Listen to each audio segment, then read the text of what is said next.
Welcome back. This simulation exercise is for the procurement department. The procurement department plays an important role in case of a disaster, and it's true especially if the disaster has caused an impact wherein we need to purchase and replace the current equipment. Procurement would play a very large role in case the entire facility has been affected and we need to relocate to a new site altogether.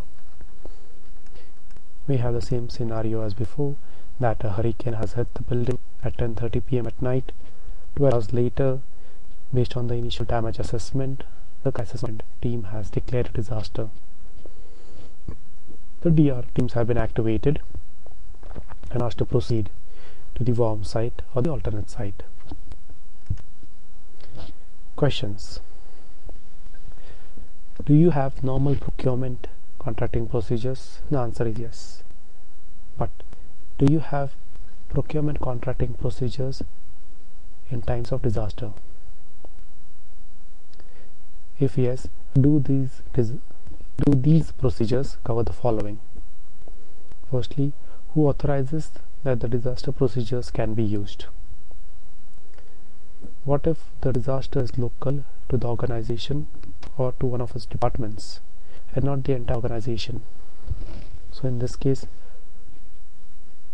who authorizes the disaster and who authorizes that the disaster procedures can be used?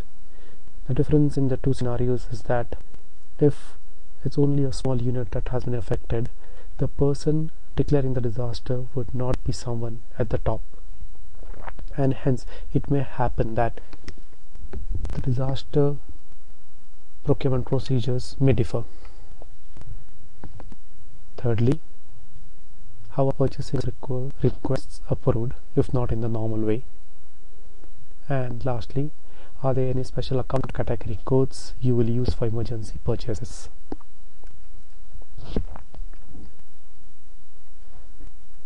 The disaster has affected the building, created debris which is spread in the vicinity. If it is the organization's responsibility to clear the debris, what is the procedure for procuring debris removal services, and how much time would it take to procure the same? In case of disaster, we cannot go through the normal route of creating an RFP or an invitation for bids, having bids sent by the vendors, evaluating the bids and then awarding the contract to a vendor. We don't have the time to do so. The debris is obstructing the traffic on the road in front of the entrance. The need is speed for getting debris cleared. How can the procedures be expedited? Presently, only 3 executives have corporate credit cards. In case of a disaster, there may be a need to increase the limit or have additional cards. Questions. Will the limit for the existing cards be increased? If so, how much? Who will share the process, and how much time will it take till the increase in the limit is reflected on the card? What if we need additional people to be issued with the cards?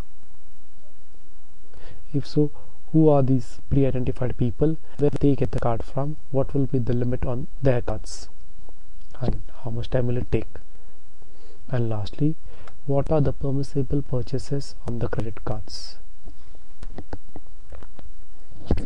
It's 5:30 p.m. on August 26th.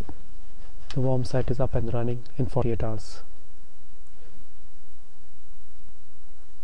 Analysts would also start working if the facilities and equipments could be provided to them at their secondary work location.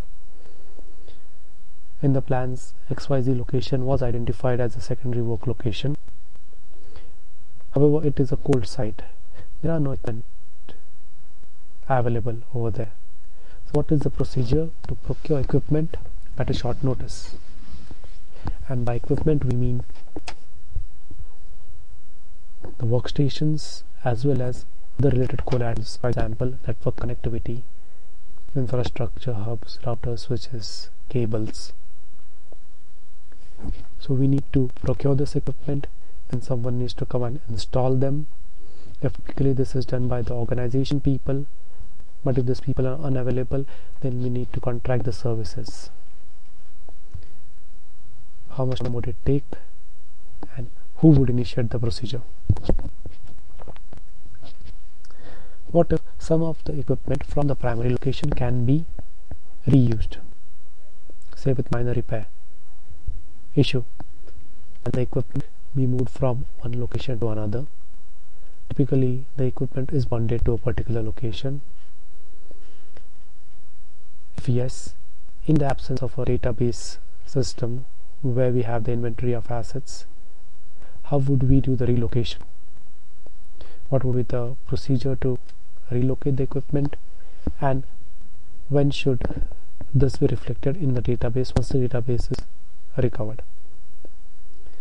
Who will manage the transfer? What is the procedure to procure movers at short notice?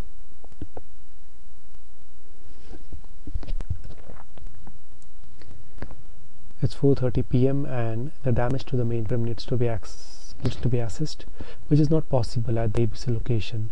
We need to ship the mainframe to the manufacturer for assessment. Question: what is the procedure to ship the equipment to the manufacturer? We are looking for two things: procurement of services to ship the equipment and procurement of services to carry out a damage assessment of the mainframes. I conclude the part 1 of the tutorial here. Please be back for part 2 of this tutorial. Thank you.